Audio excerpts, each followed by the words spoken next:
போக முடியாத சூழல் இருக்கிறதாக திரு அனஞ்சித் சொல்கிறார். திரு அக்னீஸ்வரன், இதில் நீங்கள் எப்படி பார்க்கிறீர்கள்? இது ஒரு சரியான நடவடிக்கையா, அரசியலா, ஆதரவா?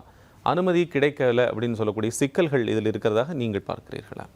விஜய் எதுக்கு அனுமதி கிடைக்கல? கரூருக்கு விஜய் போகிறது அவர்களுக்கு கல்யாண மண்டபத்தில் எங்களுக்கு கிடைக்கல, சிபிஐ விசாரணை நடந்திருக்கு, அதனால தான் மக்களை நோக்கி இவர் போகலை, இவர்களை இங்கே வர வச்சிருக்காங்க அப்படின்னு சொல்கிறாங்க. இந்த நிகழ்வு எப்படி பார்க்க வேண்டியிருக்காரு? அதாவது ஒரு நண்பர் ராஜகம்பீரன் அப்பா சொல்லும்போது சொன்னார், தூங்குறவனை எழுப்பிடலாம், தூங்குறது மாதிரி நடிக்கிறவனை எழுப்ப முடியாது அப்படின்னு. நான் இதே அரசாங்கத்துக்கும் கேட்குறேன். அரசாங்கம் தூங்கி கொண்டு இருக்கிறதா இல்லை தூங்குறது மாதிரி நடிக்குதா? நீதிமன்றத்தில் போய் அனுமதி வாங்கித்தானே கரூரில் அந்த பொதுக்கூட்டத்தை கூட்டினாங்க. அவங்க கரூர் ரவுண்டானா அந்த மையப்பகுதியை தானே கேட்டாங்க. அதிமுகவும் அதைத்தானே கேட்டது. ஆனால் நீங்கள் வேலுச்சாமிபுரத்தை ஏன் ஒதுக்குனீங்க? இது ஒன்று. 2, அவ்வளவு பெரிய அசம்பாவிதம் நடந்ததற்கு பிறகும் இன்று வரை தமிழக அரசு யாரையுமே கைது செய்யப்படவில்லை அப்படின்னா அதுக்கு என்ன பொருள் என்றால், அரசாங்கத்தின் பக்கத்தில் குற்றம் இருக்கிறது, நாம போய் அந்த ஏற்பாடு செஞ்சவங்களை நம்ம என்னத்தை குற்றத்தை போய் அவங்க நிரூபிக்க போறோம், அவங்கள போய் கைது பண்ண போறோம் அப்படின்னு அரசாங்கம் நினைக்குதா என்பது என் கேள்வி. வழக்கு விசாரணையில் இருக்கட்டும், வழக்கு விசாரணையில் இருக்கட்டும். அதுக்காக மறுபடியும் அவர் அங்கே செல்லக்கூடாது என்பதற்காக நீங்கள் எந்த விதமான ஏற்பாடுகளும் செஞ்சு தரக்கூடாது என்பதற்காக அஜய் ரத்தோகி வருவது எப்போது, அவர்கள் விசாரிப்பது எப்போது அப்படின்லாம் யார் அதுக்காக காலம் காத்திருப்பீங்களா? சரிப்பா, 2027 தான் இதனுடைய முடிவு அல்லது இறுதி கட்டத்தை நெருங்கும். அது வரைக்கும் தமிழ்நாட்டில் யாருமே வெளியில் போகக்கூடாதா, கூட்டம் கூடக்கூடாதா? ஆகவே தூங்குவது யார், தூங்குவது மாதிரி நடிப்பது யார் என்பது மக்களுக்கு தெரியும். இன்னொன்று, சுதந்திர இந்தியாவில் நம்ம பெருமைப்பட்டு கொள்ள வேண்டிய விஷயம் என்னன்னு கேட்டிங்கன்னா, 157 பேர் தமிழ்நாட்டில் தான்ப்பா உயர்கல்வியை அடைஞ்சிருக்கிறோம் அப்படின்னு பெருமைப்பட்டு கொள்ளக்கூடிய நாடும் தமிழ்நாடு தான். ஒரு அரசியல் கட்சி கூட்டத்தில் உலகத்திலேயே தமிழ்நாட்டில் தான்ப்பா ஒரு நடிகரை பார்க்க போய் 41 பேர் செத்தாங்க என்கிற இழிநிலையை கொண்டதும் தமிழ்நாடு தான். அப்போ 57 பேர் உயர்கல்வியை படிச்சிருக்கிறோம் அப்படின்னு சொன்னா அப்ப 41 பேர் அதை படிக்காம போயிட்டாங்களா, இல்ல தரவுகளுக்காக நாம பெருமையா ஏற்றி வச்சுக்கிட்டோமா? உண்மையான கல்வி அறிவை நாம் உயர்கல்வியை அடைந்திருந்தோம்னா இந்த நிலைக்கு நாம் ஏன் வந்திருக்கிறோம்? இது 2. 3வது, இயற்கையாகவே ஒரு சம்பவம் நடந்திருந்தால் யாராவது ஒருவராவது அதுக்கு பொறுப்பேற்கணுமா இல்லையா? சார், உலகத்துல நீங்க ஜப்பான் டைம்ஸா இருக்கட்டும், அரப் நியூஸா இருக்கட்டும், சீனாவில் இருக்கிற பத்திரிகையா இருக்கட்டும், உலக நாடுகள் 14 ஆங்கில பத்திரிகைகள் அது எழுதுச்சு. ஆனால் இன்னும் வரைக்கும் தமிழ்நாட்டிலோ அல்லது இந்திய திருநாட்டிலோ அந்த 41 பேர் சாவுக்கு யார் காரணம் அப்படின்றதை இதுவரைக்கும் யாரும் ஒப்புக்கொள்ளவில்லை. யார் ஒப்புக்கொள்ள வேண்டும்? கண்டுபிடிக்க வேண்டுமோ ஒப்புக்கொள்ள வேண்டுமா? இதை ரெண்டையுமே செய்ய வேண்டியது யாரு? கண்டுபிடிக்கவும் இல்லை, ஒப்புக்கொள்ளவும் இல்லை. ஆனா உயிர் போனது உண்மைதானே? நீங்க ஒரு வழக்கறிஞர், ஒப்புக்கொள்தல் என்றால் குற்றத்தை நான் செய்து விட்டேங்கிற நிலைப்பாட்டுக்கு வந்துடும். ஒரு தீவிரவாத கூட்டம் கூட WTO சென்டர்ல இது பண்ணது போல ஆம் நாங்கள் தான் பண்ணினோம் என்று சொல்லுகிற போது நாம் இங்கே ஒரு போலி ஜனநாயகத்தை நடத்திக்கிட்டு இருக்கிறோமா? அப்ப யாரு தான் பொறுப்பு? தமிழக அரசு பொறுப்பில்லை, அது மாதிரி தாவேகா பொறுப்பில்லை. வந்தவர்கள் யாரை நம்பி வந்தார்கள், வீதிக்கு வந்தாங்க, அந்த கூட்டத்தில் பங்கேற்றாங்க? தமிழக அரசு, அரசியல் கட்சி, மக்கள் எல்லாத்தையும் சேர்த்து தரேன். யாருமே பொறுப்பேற்காமல் ஒரு 41 உயிர் பிரிஞ்சிருக்கிறது என்றால் இந்த இழிநிலை தமிழ்நாட்டை தவிர வேற எந்த நாட்டில் சார் நடக்குது?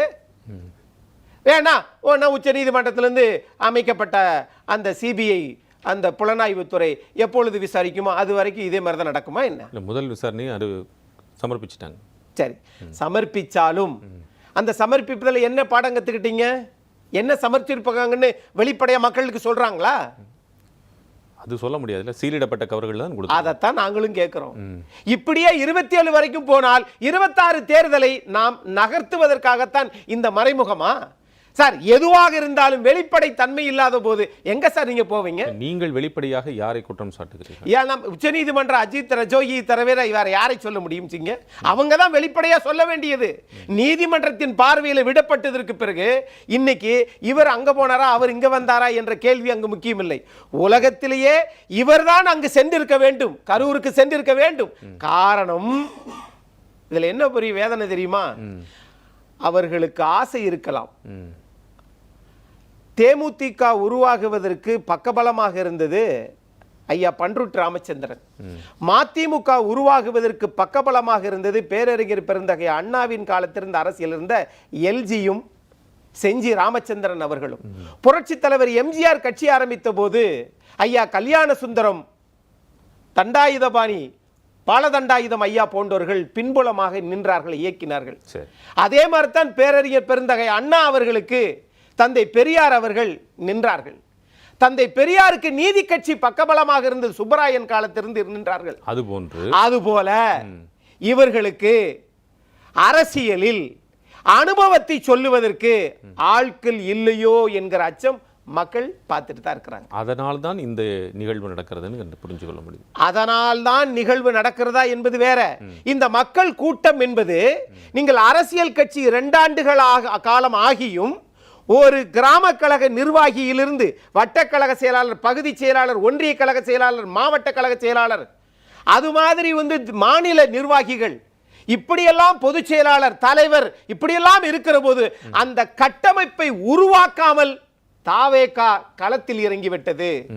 ரசிகர்கள் என்பது அவர்கள் தொண்டர்களாக மாற வேண்டும். எப்போது அது அரசியல் கட்சியாக மாறியதற்கு பிறகு அவர்கள் தொண்டர்களாக ஒரு கட்டமைக்கப்பட்ட பகுதிக்குள், ஒரு வளையத்திற்குள் அவர்கள் பயணிக்கப்பட வேண்டும். இப்போ இது தலைவர் சொல்லியே அவர்கள் மரத்திலிருந்து கீழே இறங்கவில்லை என்றால் அந்த கட்டமைப்பை உருவாக்க வேண்டியது பொறுப்பு பாமகவுக்கு யார் இருந்தா? பேராசிரியர் தீரன் பொன்னுசாமி அவர்கள் இருந்தாங்கல்ல. அது போன்று இவர்களும் பக்குவப்பட வைக்க வேண்டிய பொறுப்பு அவர்களிடம் இருக்கிறது. 100%. நீங்க தேர்தல் ஆணையத்தில் பதிவு செய்யப்பட்டு 2 ஆண்டு காலம் ஆக போகிறதே. அப்போ அவர்கள் பொறுப்பேற்கப்பட வேண்டும். நீங்கள் ரசிகர் கூட்டமாக இருப்பது வேற. அரசியல் கட்சியாக நீங்கள் மாறியதற்கு பிறகு அந்த அரசியல் கட்சியினுடைய தன்மைகள் நம்மிடம் இருந்தால் அது இன்னும் இல்ல அப்படிங்கிறது இன்னும் இல்லை. அந்த இல்லாத ஒரு தன்மையை வைத்துக் கொண்டு அரசாங்கம் தாவேகாவை காலி செய்து விடலாம் என்று நினைத்ததனுடைய வெளிப்பாடுதான் இது அப்படி என்று சொல்லுகிறீர்கள். நிறைவு கருத்து. சட்டம் ஒழுங்கு ஏடிஜிபி சொல்லுகிறார், நாங்கள் கரூர் அந்த வேலுச்சாமிபுரத்துக்கு காவல்துறை அதிகாரிகள் 500 பேரை நாங்கள் பணி நியமனம் செய்தோம்ன்றார். தமிழ்நாடு மாண்புமிகு முதலமைச்சர் சட்டம் ஒழுங்கை தன் கட்டுப்பாட்டில் வைத்திருக்கக்கூடிய முதலமைச்சர் சொல்லுகிறார் 606 காவல் அதிகாரிகளை அங்கு பணி நியமித்தம் செய்தோம் என்கிறாங்க. இது முரண்பாட தெரியலையா? அதே மாதிரி இரவோடு இரவாக 3 மேஜைகளில் 39 அந்த சடலங்களை பிணக்கூராய்வு, உடற்கூராய்வு செஞ்சீங்களே, அது சரியா தவறா? உடனடியாக 1 மணி நேரத்தில் 1 நபர் ஆணையத்தை அமைச்சிங்களே, அந்த 1 நபர் ஆணையத்திற்கு 1 உதவியாளர்கள் கூட கடைசி வரை உச்சநீதிமன்றம் பார்வை வரும் வரை 1 உதவியாளர் கூட தமிழக அரசு நியமிக்கவே இல்லை. அப்படி என்றால் இந்த முட்டுக்கட்டைகள், இந்த முரண்பாடுகள் எல்லாம் அரசு செய்ததா அல்லது யார் செய்தது என்பதை உச்சநீதிமன்றம் கண்காணிக்க வேண்டும்.